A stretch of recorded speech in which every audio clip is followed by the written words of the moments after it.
देखिए, आपका टॉपिक है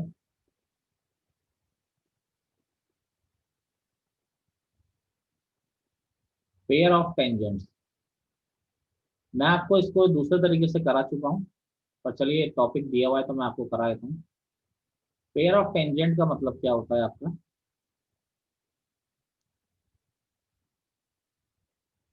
जैसे आपको अगर ये सर्कल दिया हुआ है, मान लीजिए इस सर्कल पर आप किसी बाहर वाले पॉइंट से दो टेंजेंट ड्रॉ कर सकते हैं, नो डाउट। जैसे आपने ये ड्रॉ की एक टेंजेंट और एक ये दूसरी टेंजेंट ड्रॉ की, तो ये पी ए और पी बी, मैंने आपको पी ए और पी बी को निकालना सिखा दिया है। सर्कल का equation S is equal to zero है और पी पॉइंट कोई एक्स वन वाई वन है। बाहर वाले पॉइंट से आप दो टेंजेंट ड्रॉ कर सकते हैं। तो जो मान लीजिए कि ये जो पी ए लाइन है, इसकी equation a one x plus b one y plus c one equal to zero है, और जो पी बी इक्वेशन है इसकी a two x plus b two y plus c two equal to zero है। तो P A की equation है a one x plus b one y plus c one equal to zero, और P B की equation है a two x plus b two y plus c two equal to zero. तो जो ये combined equation होती है, यानी combined equation of P A and P B is called pair of tangents. यानी अगर मैं नॉर्मल बात करूं तो जिससे पी ए का इक्वेशन है a one x plus b one y plus c one, अगर दोनों जो लाइन का इक्वेशन है इनको मल्टीप्लाई कर दिया जाए तो जो इक्वेशन मिलता है आपको वो क्या मिलेगा? पेयर ऑफ टेंजेंट का इक्वेशन मिलेगा। इसका जो डायरेक्ट फॉर्मूला होता है वो T square is equal to S S one. अब एक नई टर्म मैं आपके सामने ला रहा हूँ यहाँ पे, टी। देखिए एस क्या होता है? एस होता है इक्वेशन ऑफ सर्कल, यानी जो भी सर्कल है x square plus y square plus two g x plus two f y plus c. S one मतलब होता है पॉइंट को रखने पर जो वैल्यू आ रही है, x one square plus y one square plus two g x one plus two f y one plus c. अब टी क्या होता है? टी होता है जो टेंजेंट का एक्सप्रेशन होता है, expression of tangent in point form. Expression of tangent in point form. Point form में टेंजेंट का एक्सप्रेशन क्या होता है? X x one plus y y one plus जी x plus x one plus F y plus y one plus का सी। ये होता है expression of tangent in point form. तो इससे क्या होगा? वैसे तो मैंने आपको अलग अलग निकालना सिखाई दिया है, कैसे निकालते हैं याद है आप लोगों को? अभी थोड़े दिन पहले ही बताया था कि किसी पॉइंट बाहर वाले पॉइंट से आप जो दो टेंजेंट ड्रॉ करते हैं, याद है? एक लाइन ले लेते थे हम, y equal to y minus y one equal to m x minus x one. फिर अगर ये टेंजेंट है तो इसके सेंटर से जो इसको परपेंडिकुलर ड्रॉ होगा वो रेडियस के बराबर होगा। तो एम की दो वैल्यू आती थी आपके पास, यस सर। ठीक है? तो यहाँ पर क्या होता है, जो दो वैल्यू दो इक्वेशन आ रही है उनका मल्टीप्लीकेशन आपको डायरेक्ट मिलेगा, इसी को हम पेयर ऑफ टेंजेंट्स कहते हैं। नोट करिए। देखिए क्वेश्चन है, फाइंड, दोबारा करवा रहा हूँ, करवाया हुआ क्वेश्चन है, find the equation of tangent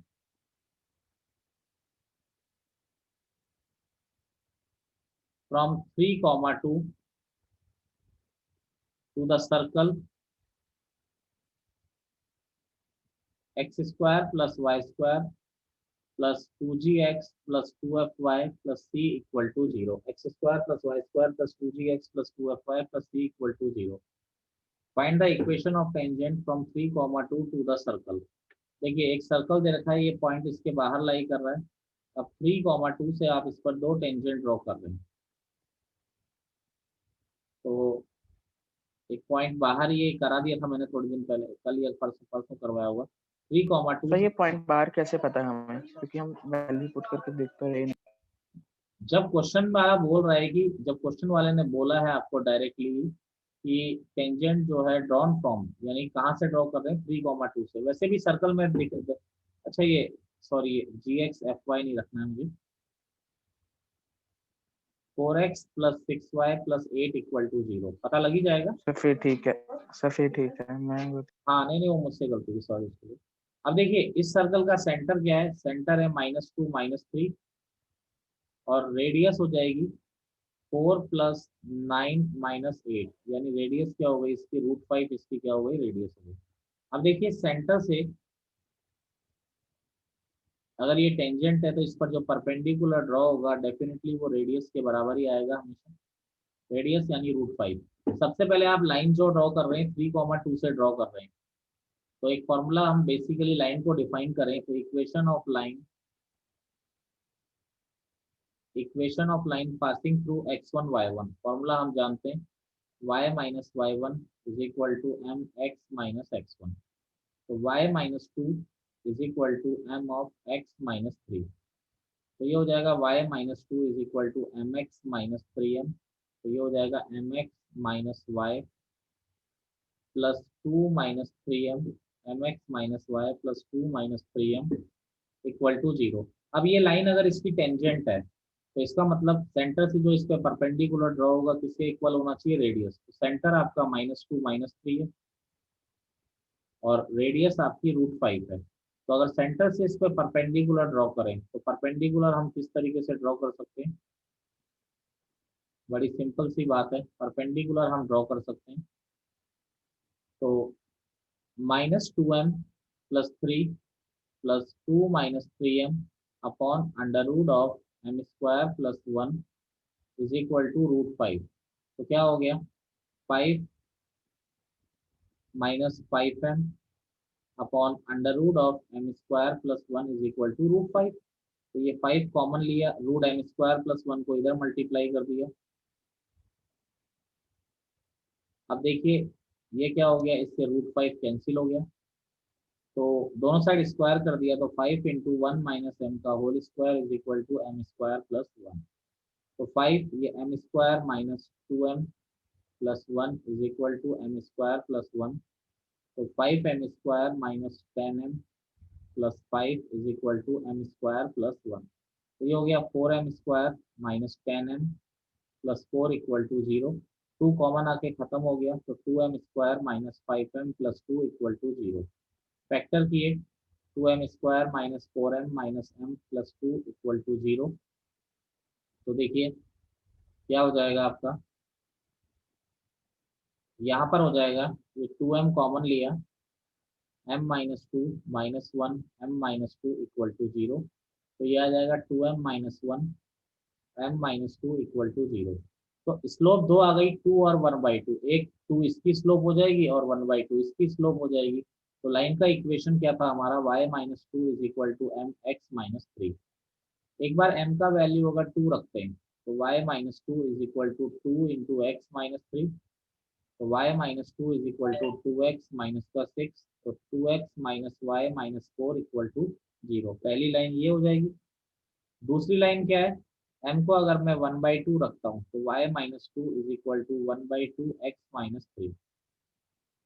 तो 2y-4 is equal to x minus 3।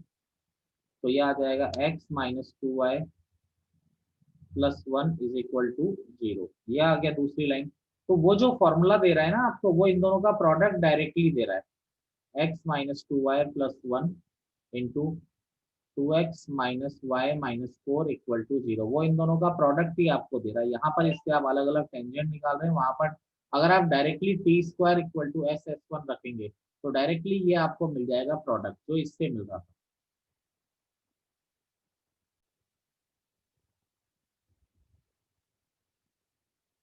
अगला टॉपिक है हमारा cord of contact.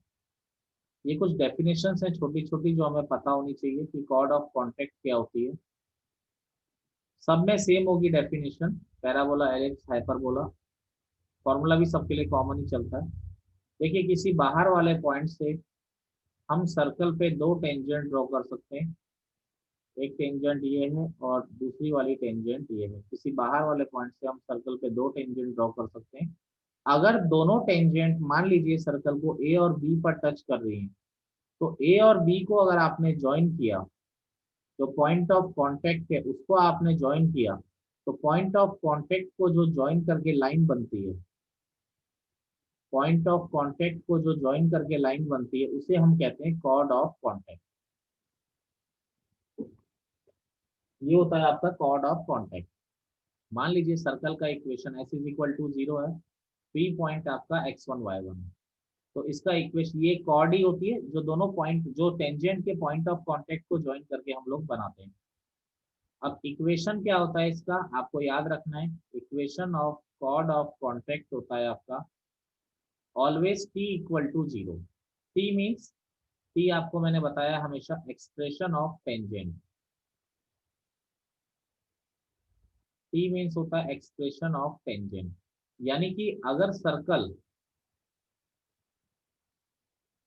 Standard form में, यानी सॉरी जनरल फॉर्म में x square plus y square plus 2gx plus 2fy plus c equal to 0, तो t क्या होता है आपका x(x1) plus y(y1) plus gx plus x1 plus fy plus y1 plus c। लेकिन अगर सर्कल स्टैंडर्ड फॉर्म में x square plus y square is equal to r square, x then x क्या one होता है आपका plus y y one minus r square. y(y1) minus r square. Note करिए, question है हमारा, क्वेश्चन बोल रहा है the chord of contact,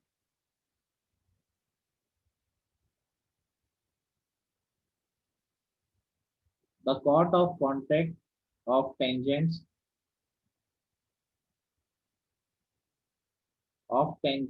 drawn from a point on the circle x square plus y square is equal to a square to the circle x square plus y square is equal to b square। थोड़ा घुमा रहा है question, कुछ नहीं ऐसा। Touches the circle, touches the circle x square plus y square is equal to c square, so that ABC are in GP। आपको show करना है ABC are in GP। देखिए क्वेश्चन में क्या बोला गया है, मैं आपको समझाता हूँ। तो फर्स्ट ऑफ ऑल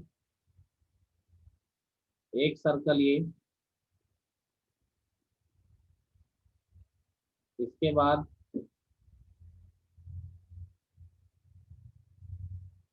एक दूसरा सर्कल और एक तीसरा सर्कल।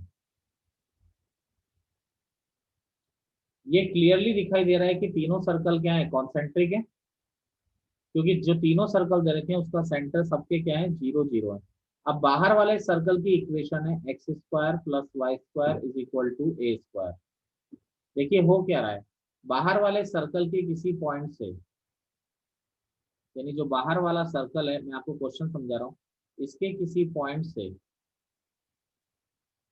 आपने ये जो बीच वाला सर्कल है इस पर दो टेंजेंट ड्रॉ की, इन दोनों टेंजेंट की जो कॉर्ड ऑफ कांटेक्ट है वो इस सर्कल को क्या कर रही है, टच कर रही है। फिगर समझ में आया? Yes sir. तो मान लीजिए ये पॉइंट x1 y1 है, तो फर्स्ट ऑफ ऑल तो क्या है, पी x1 y1 बाहर वाले सर्कल पे लाई कर रहा है, P x1 y1 lie on the circle x square plus y square is equal to a square. तो इसका मतलब x1 square plus y1 square is equal to a square, पहली कंडीशन। दूसरी कंडीशन है x1 y1 की जो cord of contact है, ये दूसरा सर्कल आपका कौन सा है, x square plus y square equal to b square, इस पर आपने कॉर्ड ऑफ कांटेक्ट ड्रॉ किए। तो equation of chord of contact क्या होता है formula, x x1 plus y y1 is equal to r square, क्योंकि सर्कल स्टैंडर्ड फॉर्म में, लेकिन कौन से सर्कल की कॉर्ड ऑफ कांटेक्ट है, x square plus y square equal to b square की। तो ये हो गया x x1 plus y y1 minus b square equal to 0। Clear है यहाँ तक? Yes sir. अब ये जो कॉर्ड ऑफ कांटेक्ट है, ये इस तीसरे सर्कल को, तीसरा सर्कल कौन सा का है? टेंजेंट है। हाँ, ये जो कॉर्ड ऑफ कांटेक्ट है, ये जो तीसरा है, ये इस सर्कल को टच कर रही है। अगर ये इस सर्कल को टच कर रही है तो इसके सेंटर से जो इस पे परपेंडिकुलर ड्रॉ होगा वो रेडियस के बराबर होगा, नहीं होगा? Yes, sir. यानी perpendicular drawn from 0 0 to circle x square plus y square is equal to c square is equal to radius c. तो 0 0 से इस लाइन पे परपेंडिकुलर ड्रॉ किया हमने, क्योंकि ये टेंजेंट है। तो क्या हो जाएगा, 0 + 0 minus b square upon. Sir radius को सी क्यों ले रहे हो आप? बेटा तीसरा सर्कल तो ये सी है ना, इस पे टेंजेंट तो इसी सर्कल पे है ना, x स्क्वायर हाँ प्लस ठीक है ठीक है ठीक है ठीक है ठीक है ठीक है सर। रेडियस तो सी लेनी पड़ेगी ना।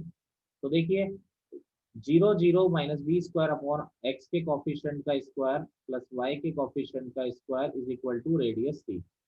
तो मॉड है तो माइनस बी स्क्वायर तो प्लस बी स्क्वायर हो जाएगा upon under root x1 square plus y1 square. अब इक्वेशन नंबर 1 से x1 square plus y1 square की वैल्यू किसके इक्वल दे रखी है आपको, a स्क्वायर के।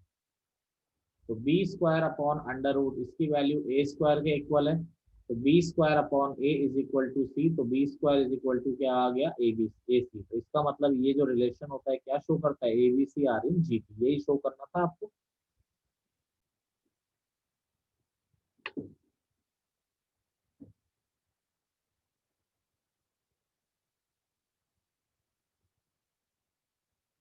तो अगला टॉपिक है हमारा, क्वेश्चन है, सॉरी क्वेश्चन है, if the pair of tangents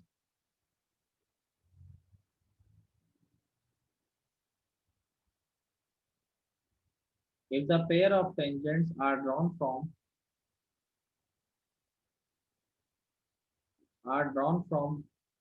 the point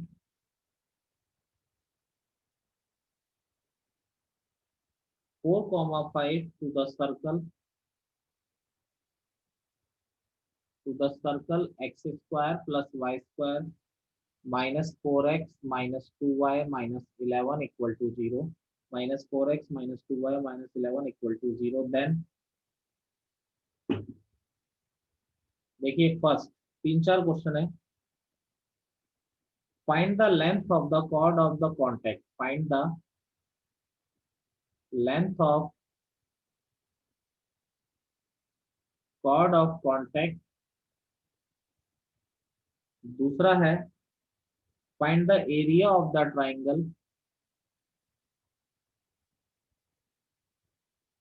find the area of the triangle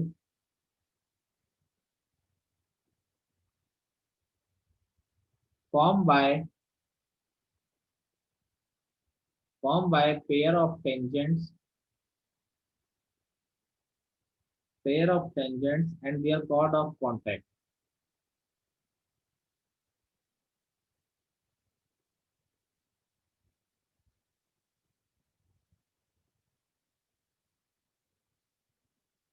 third है फाइंड द एंगल बिटवीन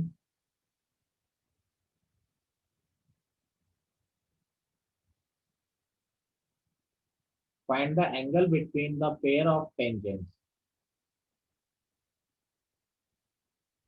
देखिए 3 क्वेश्चन है। पहला बोल रहा है find the length of chord of contact. तो देखिए फर्स्ट हम लोग स्टार्ट करते हैं इसको।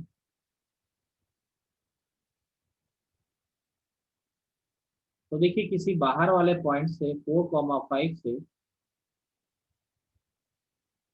आपने 2 टेंजेंट ड्रॉ की। अब इन दोनों कॉर्ड को ज्वाइन किया आपने तो आपकी जो बन गई वो कॉर्ड ऑफ कॉन्टेक्ट बन गई। तो फर्स्ट ऑफ ऑल तो अगर मैं इसकी इक्वेशन निकालूं, सर्कल है x square plus y square minus 4x minus 2y minus 11 equal to 0। तो सबसे पहले equation of chord of contact कौन सा फॉर्मूला लगेगा, P इक्वल टू 0, यानी x(x1) plus y(y1) plus gx plus x1 plus fy plus y1 plus c equal to 0। तो देखिए ये x1 y1 तो दे ही रखा है, तो आ गया 4x प्लस 5y प्लस जी क्या है आपका सर्कल में -2, x प्लस 4, f आपका है -1, y plus 5 plus c minus 11 equal to 0। तो ये आ गया 4x plus 5y minus 2 x plus 4 minus y plus 5 minus 11। तो ये आ गया 4x plus 5y minus 2x minus 8 minus 4y, sorry minus, ये आ रहा है आपका minus y minus 5 minus 11 equal to 0। तो यह आ गया 4x माइनस 2x और 5y माइनस वाई क्या हो गया 4y, और -8 -5 -13 -13 और -11 क्या हो गया -24 इक्वल टू 0। तो जो कॉर्ड ऑफ कॉन्टेक्ट की वो आ गई, क्या हो जाएगी equation. x plus 2y minus 12। हाँ, कैलकुलेशन चेक कर लीजिएगा, x plus 2y minus 12 equal to 0। अब देखिए कॉर्ड ऑफ कॉन्टेक्ट की लेंथ निकालनी है, क्वेश्चन हमारा है लेंथ। देखिए लेंथ निकालने का, मैंने कोई भी कॉर्ड हो, भाई कॉर्ड तो कॉर्ड ही होती है ना, कॉर्ड तो कॉर्ड ही है। ये जो कॉर्ड है इसकी लेंथ अगर आपको निकालनी है तो मैंने किसी भी कॉर्ड की इंटरसेप्ट फॉर्मूला बताया था, समझ रहे हो। इंटरसेप्ट वाला, इंटरसेप्ट कट कर रहा है twice R of square under root R R square minus. तो देखिए आर, आर तो क्या है रेडियस ऑफ सर्कल, तो इस सर्कल की रेडियस का है अगर हम देखें तो आपका क्या हो जाएगा 4 प्लस 1 प्लस 11, तो ये रूट 16 हो गया, रूट 16 यानी आपका 4 हो गया। पी क्या होता है बच्चे, आप लोग जानते हो, पी होता है सर्कल के सेंटर से, सर्कल का सेंटर क्या है 2,1। perpendicular। इससे जो आप कोई भी कॉर्ड हो, कॉर्ड की लेंथ तो हम इस फॉर्मूले से निकाल ही सकते हैं ना, ये आपका पी होता है। तो पी हो जाएगा आपका 2 plus 2 minus 12 upon under root of x के कॉफिशिएंट का स्क्वायर प्लस वाई के कॉफिशिएंट का स्क्वायर। तो कितना हो जाएगा ये आपका 8 अपॉन रूट 5। क्लियर है। Yes sir। अब आप देखिए, तो length of chord of contact लगाया हमने, तो twice of under root R square यानी 16 माइनस पी स्क्वायर यानी क्या हो गया 64/5। सर ये पी में क्या किया आपने? पी क्या सर होता ये है, शायद रॉन्ग हो गया। हाँ सर ये 2x + 4y नहीं थी कोड की इक्वेशन। बेटा तू कॉमन ले लिया ना, ये बन गई ना। ठीक है सर, ठीक है। अब देखिए 16 तो क्या हो गया 16 इंटू 5 80 माइनस 64/5, तो ये हो गया 2√16/5। तो 16 बाहर आ गया, तो अगेन क्या हो गई इस कॉर्ड की लेंथ 8/√5। कोई प्रॉब्लम बोलिए। फर्स्ट पार्ट नहीं करवा रहे हो अभी, क्या, फर्स्ट पार्ट नहीं करना आपने। हाँ फर्स्ट पार्टी चला, लेंथ निकाली ना, नोट करिए। सेकंड पार्ट है एरिया ऑफ ट्राइंगल। देखिए ट्राइंगल का एरिया कौन सा बना, ये पी बना, ये क्यू बना, ये आर बना। क्लियर है। Yes sir। तो area of triangle P Q R क्या होता है, half base into height. Half base तो क्या है इसका Q R, Yes sir। Height क्या हो जाएगी, इससे जो परपेंडिकुलर ड्रॉ होगा वही हाइट हो जाएगी। Yes sir। तो मान लीजिए ये पी डी हो सर गया, ये राइट एंगल ट्राइंगल का एरिया नहीं होता? क्या हुआ, ये एरिया का फॉर्मूला राइट एंगल ट्राइंगल का नहीं होता? बेटा दुनिया में किसी भी ट्राइंगल का formula half base into height चलता है। चलिए देखिए क्यू आर तो क्या है, लेंथ ऑफ कॉर्ड है, ये तो आपने निकाल ही लिया क्यू आर तो। Yes sir, पाइथागोरस थ्योरम से निकालेंगे। हाँ क्यू आर तो आप निकाल ही चुके हो ना वैसे भी, समझ रहे हो। Yes sir। Yes sir। अब देखिए ये जो पीडी है, पीडी किससे निकालोगे, ये लाइन का इक्वेशन आप जानते हो, x plus 2y minus 12 equal to 0 है। Yes sir। तो पीडी क्या है आपका, लेंथ ऑफ परपेंडिकुलर। परपेंडिकुलर। हाँ, length of perpendicular from 4,5 to the line x plus 2y minus 12। तो पीडी क्या हो जाएगा 4 plus 10 minus 12 upon under root 1 plus 4। तो ये हो जाएगा 2/√5। क्लियर? Yes sir. तो एरिया ऑफ ट्राइंगल PQR आपका हो जाएगा हाफ बेस यानी 8/√5 और हाइट क्या होती है 2/√5। तो ये आपका कैंसिल हो जाएगा, तो आपका क्या आ जाएगा 8/5 स्क्वायर यूनिट। 8/5 square unit. ये कंफ्यूजन में मत रहना बच्चे की, ये केवल राइट एंगल ट्राइंगल के लिए होता है, हाफ बेस इनटू हाइट, ये किसी भी ट्राइंगल के लिए होता है। सर एक और मैं तीसरा है आपका angle between pair of tangents. तो इसका फॉर्मूला भी मैंने डायरेक्ट ही बताया। Yes sir, theta equal to 2 tan inverse r upon 2 under tan inverse r/√s1। बिल्कुल सही। तो नोट निकालिए, आप लोग निकालिए क्या आ रहा है आपका। आ रहा है theta is equal to, sir ये सॉल्यूशंस ऑफ ट्रायंगल से हो सकता है। हाँ बिल्कुल ट्राइंगल से भी निकाल सकते थे आप, कोई दिक्कत नहीं है। ये आप जानते हो, जब ये लेंथ आपको पता है, ये पता है, तो साइन कॉस बहुत कुछ निकाल सकते हो आप। दो साइड्स की लेंथ और बीच का एंगल। हाँ हाँ बिल्कुल निकाल सकते हो, कोई दिक्कत नहीं है। बहुत सारे फॉर्म्स में आ सकता है ऐसा कुछ। Done sir.